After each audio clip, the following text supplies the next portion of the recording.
జై శ్రీరామ్ అండి. ఎలా ఉన్నారు? ఈరోజు టాపిక్ ఏంటంటే ఎలక్షన్ టైము హాట్గా ఎండలతో పాటు సమానంగా అందరు రాజకీయ నాయకులు ప్రచారాలు చేసుకుంటున్నారు, ముందుకు దూసుకెళ్తున్నారు. మధ్యలో గ్రూప్ రాజకీయాలు, లేకపోతే కూటమి రాజకీయాలు, అన్నా చెల్లెళ్ళ రాజకీయాలు ఇలాంటివన్నీ చాలా జరిగినాయి. అవన్నీ మన ఛానల్లోకి సంబంధం లేని మ్యాటర్స్. ముఖ్యంగా నేను చెప్పేది ఏంటంటే మనం ఎవరికి ఓటు వేయాలనేది మనం డిసైడ్ చేసుకోవాలి. అలాగే మన పిల్లల భవిష్యత్తు, మన భవిష్యత్తు బాగుండాలి అంటే ఏ రాజకీయ నాయకుడు వస్తే బాగుంటుందో దానికంటే మీ ఊరు ఎమ్మెల్యే మనకి ఎంతవరకు సహకరిస్తాడు, మీ ఊరు ఎమ్మెల్యే మీ పంచాయతీ ప్రెసిడెంట్ ఎంతవరకు సహకరిస్తాడు, మీ గ్రామాన్ని ఎంత డెవలప్ చేశాడు అనే దాని గురించి ఆలోచించుకోండి. ముఖ్యమంత్రి మన ఇంటి దగ్గరికి వచ్చి ఏ పనులు చేయడు, మన ఊర్లో సమస్యలు తీర్చడు. అది కాకుండా ప్రతి ఎమ్మెల్యే మీ ఊరికి ఎవరు ఉపయోగపడతారో ఆ ఎమ్మెల్యేకి ఓటేయటం మన హక్కు. ముఖ్యమంత్రి ఎవరనేది ఇంతమంది ఎమ్మెల్యేలని ఎవరి గ్రామాల్లో వాళ్ళు గెలిపించుకుంటూ వస్తే ఆటోమేటిక్గా ముఖ్యమంత్రికి ఓట్లు పడతాయి. అది మీకు నేను చెప్పింది ఎవరికన్నా తప్పుగా అనిపిస్తే దయచేసి తప్పుగా అనుకోమాకండి. నేను ఎందుకు దూరదృష్టితో చెప్తున్నాను దీన్నంటే కరెక్ట్గానండి, మనకి ముఖ్యమంత్రి అవసరం అని చెప్పి ఓట్లు వేసేస్తాం, బాగుంటుంది.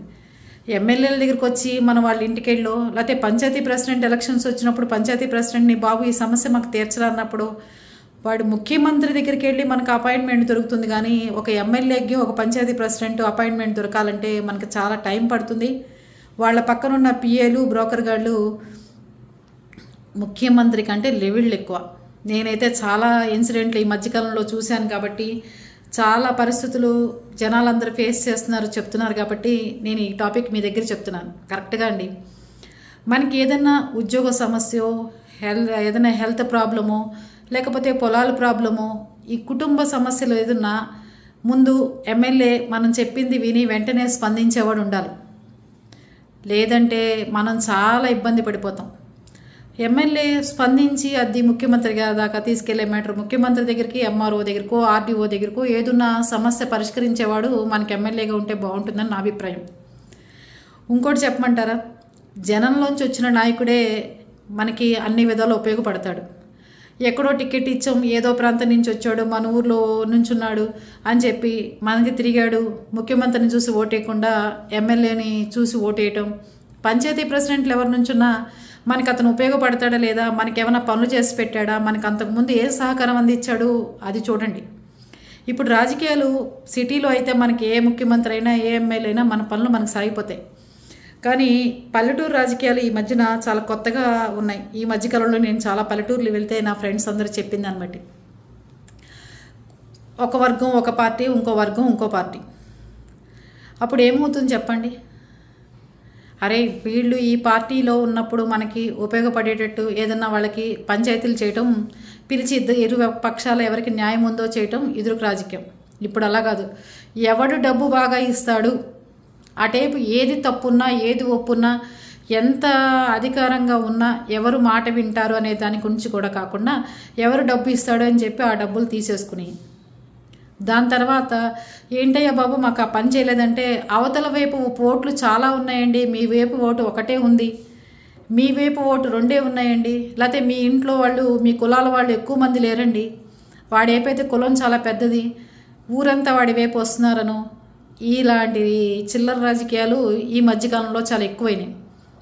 ఇంకోటి, ఈ పార్టీ వాళ్ళు ఇన్ని లక్షలు తీసుకుని ఈ పని చేయలేకపోయారు, మా పార్టీ వస్తే మీరు అంతకంటే ఎక్కువ ఖర్చు పెట్టి మాకు ఇస్తే మేము మా పని చేసేయగలమని చెప్పి చక్కగా చల్లగా లస్సీ ఇచ్చినంత ఈజీగా ముగ్గులోకి దింపేస్తున్నారు ఈ మధ్యకాలంలో. ఎంతమందికి ఇలా దోపిడీలు.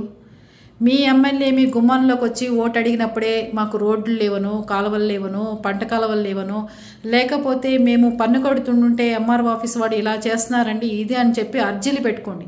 అంతేగాని పళ్ళీకి ఇస్తూ కూర్చుని వాడికి కొబ్బరి బొండాలు కొట్టించి, వాడి కూల్ డ్రింకులు ఇచ్చి, వాళ్ళకి మీకు గొప్ప కోసం భోజనాలు పెట్టి తర్వాత వాడు వెళ్ళిపోయిన తర్వాత మనం ఈ పని చేసుకోలేకపోయామని బాధపడమాకండి.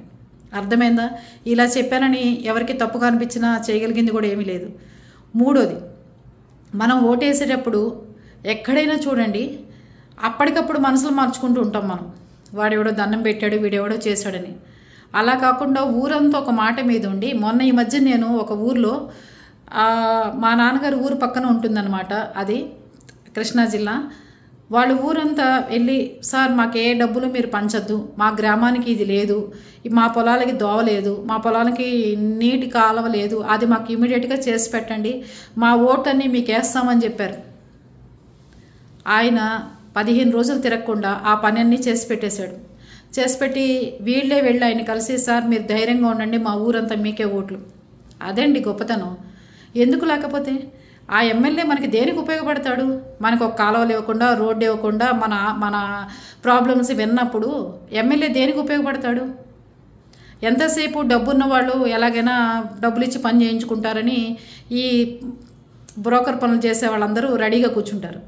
కానీ ఏమి ఇవ్వలేక, ఏ రోడ్లు లేక, పొలానికి రోడ్లు లేక, ఇలా మా పార్టీ వస్తే మేం దోచుకుంటాం, మా పార్టీ వస్తే మేం దోచుకుంటామని చెప్పి ప్రతి ఒక్కడు పొలాలు గట్లు ఎక్కేసి ఉన్న దోవలని చెరువులు దవ్వేసుకుని, కొంతమంది ఎమ్మెల్యేలు కొంతమంది నాయకులకేమో చెరువులు తవ్వుకోవడానికి పర్మిషన్ ఇస్తారు, ఇంకోళ్ళకి ఎవరన్నా చెరువులు తవ్వుకోవడానికి పర్మిషన్ ఇవ్వాలంటే అభ్యంతరాలు చెప్తారు. ఎంఆర్ఓ ఆఫీస్ వాళ్ళు కూడా ఎందుకు చెప్తున్నాను రెవెన్యూ డిపార్ట్మెంట్ గురించి నొక్కి నొక్కి నేను ప్రతిసారి అంటే, రెవెన్యూ డిపార్ట్మెంట్లో కూడా వాళ్ళు ఉద్యోగస్తులుగా పనిచేయకుండా ఒక రాజకీయ నాయకులకి ఒక ఏ పని వీడికే ఈ పని చేయండి అన్నా సరే, వాడి దగ్గర ఎన్ని పేపర్లు ఉన్నా ఎన్ని చూపించినా ఒక రాజకీయ నాయకుడికి దడుస్తున్నారే తప్ప ఒక ఉద్యోగస్తులాగా పని చేయట్లేదు. అంటే మా వాడికి ఈ పని చేసి పెట్టే అంటే అక్కడ ఏ తప్పులున్నా సరే, వీడి దగ్గర ఎన్ని పేపర్లు కరెక్ట్గా ఉన్నా సరే ఆ పని చేయట్లేదు. తర్వాత వాళ్ళ మీద పిటిషన్లు, కేసులు పెడితే ఉద్యోగాలు పోతాయన్న సంగతి ఈ రెవెన్యూ డిపార్ట్మెంట్కి తెలీదు. అప్పుడు ఈ ఎమ్మెల్యే వచ్చి ఎక్కడి నుంచి కాపాడలేడు. ఆ విషయం అందరికీ తెలిసిందే. అవునా కదా చెప్పండి? అందుకే మీ ఓటు చాలా విలువైంది కనుక తప్పకుండా ఓటేయండి. ఓటు వేసేది మీ ఎమ్మెల్యేని, మీ ఊర్లో ఉన్న ఎమ్మెల్యే, మీ ఊర్లో ఉన్న ఆ మనిషి ఎంతవరకు మనకు ఉపయోగపడతాడో దాన్ని చూసి ఓటేయండి. అర్థమైందా? మీరు వేసే ప్రతి ఎమ్మెల్యేని ఆ జిల్లాల్లో వేసుకునే వాళ్ళు, ఆ ఊర్లో వాళ్ళు ఉపయోగించుకుంటే ఆటోమేటిక్గా మన ముఖ్యమంత్రి ఎవడో మనకే తెలిపోతాడు. ఎమ్మెల్యేకి దగ్గర అపాయింట్మెంట్ తీసుకోలేక మన చుట్టూ మన ఇళ్ళకు వచ్చి తాగి దండాలు పెట్టి మన ఇంట్లో కూర్చుని అభ్యర్థించి, అమ్మ ఓటేయమ్మా, నీ ఓటైపోతే మాకు లేదమ్మా దిక్కుని అనేవాళ్ళు రేపు మనం వాళ్ళ గుమ్మాల దగ్గర కూర్చుంటే కనీసం మొహాలు కూడా చూపించుకోవడానికి ఇబ్బంది పడుతున్నాడు. సరే, ఇవాళ ప్రతి రాజకీయ నాయకుడు గుమ్మంలోకి వస్తే 1,50,000 2 లక్షలు ఖర్చు పెట్టి భోజనాలు పెట్టేసి గ్రాండ్గా సెలబ్రేషన్ చేస్తున్నాం. ఒక్క రాజకీయ నాయకుడన్నా మీకు ఏ రూపాయి తీసుకోకుండా మీరు వెళ్తే ఒక పని చేసి పెట్టిన రాజకీయ నాయకుడిని మీరు ఎక్కడన్నా చూసారా? మరి మీకెందుకండి మీకెందుకు ఇవన్నీ?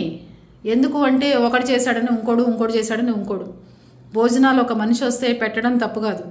రాజకీయ నాయకులకి భోజనాలు పెట్టడం అనేది నేనైతే కరెక్ట్ కాదని చెప్తాను. ఎందుకంటే మనం వాటి ఇంటికి వెళ్తే పురుగు కంటే హీనంగా చూస్తాడు. పార్టీ ఆఫీస్కి వెళ్తే అసలు వాళ్ళ పిఏలకున్న లెవెల్ ఇంకా అసలు ఎవరికీ ఉండదు. చాలా తక్కువ మంది రాజకీయ నాయకులే ప్రజల కోసం పనికొస్తున్నారు. అలాంటి రాజకీయ నాయకులను ఎన్నుకోండి. చక్కగా ప్రజల సమస్య ప్రతి ఒక్కరిది తెలుసుకుని ఎవరి వైపు న్యాయం ఉందో ఆ న్యాయాన్ని గెలిపించండి. అన్యాయానికి సపోర్ట్ చేయమని ఎవరూ చెప్పం, అది ఎప్పుడు కరెక్ట్ కాదు. న్యాయాన్ని గెలిపించడానికే ప్రయత్నం చేయండి. ఇంకోటి చెప్పేది ఏంటంటే, నేను మీ అందరికీ ఓట్లేయమంటున్నాను. నాకు ఓటు హక్కు ఉంది. కానీ నేను 2 సార్లు ఓటేసిన పెద్ద నాయకులు 2 చనిపోయారు. అందుకని నేను ఎవరికీ ఓటేయకూడదని నిర్ణయించుకునే ఎన్ని సంవత్సరాల పాటు ఓటేయకుండా జరిగింది.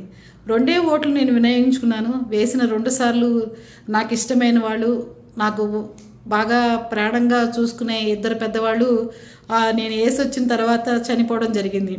నా ఓటు వల్ల వాళ్ళు చచ్చిపోయారని చెప్పట్లేదు, దయచేసి ఎవరు తప్పుగా అనుకోమకండి.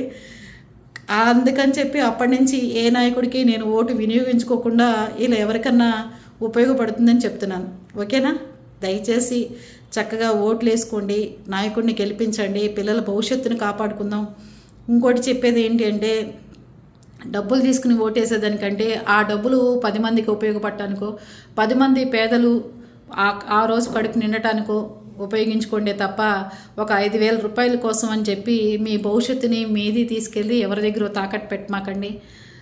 దయచేసి ఇలా చెప్పానని ఎవరూ తప్పు అనుకోవద్దు. ఎలక్షన్లో ఓటేయడానికి వచ్చిన వాళ్ళకు కూడా కూలర్లు కానీ, మంచినీళ్ళు కానీ, మజ్జిగ కానీ సప్లై చేయండి, టెంట్లు వేయండి. మొన్న తెలంగాణలో ఇవేవి జాగ్రత్తలు తీసుకోకుండా వాళ్ళే వస్తారులే, ఓట్లు వేస్తారులే అని చెప్పి వదిలేయబట్టే ఒక పార్టీ విన్ అయింది, ఒక పార్టీ విన్ అవ్వలేకుండా పోయింది. అందుకే ప్రతి ఒక్కళ్ళు తిరగటం ఒకటే కాకుండా ఎలక్షన్ ఓటేయడానికి వచ్చేదాకా కూడా అందరూ తగిన జాగ్రత్తలు తీసుకుంటే ప్రతి ఒక్కడు మంచి నాయకుడిని ఎన్నుకోండి. ఓకేనా? బాయ్ అండి.